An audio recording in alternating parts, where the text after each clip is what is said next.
हे चित्र त्यांनी काढण्यासाठी तुम्ही त्याला काय प्रॉम्प्ट देता? प्रॉम्प्टमध्ये पहिले स्टाईल लिहावी लागते. स्टाईल म्हणजे की पिक्सल आर्ट और realistic image, realistic photo, cartoonish. आणि मग व्हॉट इज हॅपनिंग, त्या पिक्चरमध्ये काय चाललं आहे ते लिहावं लागतं. Like a boy is dancing, girl is dancing. आणि त्यानंतर जो मेन कॅरेक्टर आहे त्याचे डिटेल्स लिहायला लागतात की त्यांनी काय काय घातलं आहे. फॉर एक्झाम्पल त्यांनी रेड शर्ट घातलं आहे का, कसले शूज घातले आहेत. आणि त्याच्यानंतर व्हेअर इट इज हॅपनिंग, हे कुठं चाललं आहे, घराच्या आतमध्ये चाललं आहे का बाहेर चाललं आहे का गार्डनमध्ये चाललं आहे, हे लिहायला लागतं.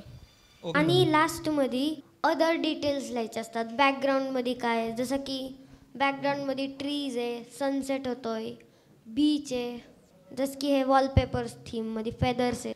आणि फायनली लास्टमध्ये कोणत्या जागेतनं बघतोय व्ह्यू सांगायला लागतं. जसं की एरियल म्हणजे वरनं बघणं, नी लेवल म्हणजे खालनं, आणि आय लेवल म्हणजे समोरनं.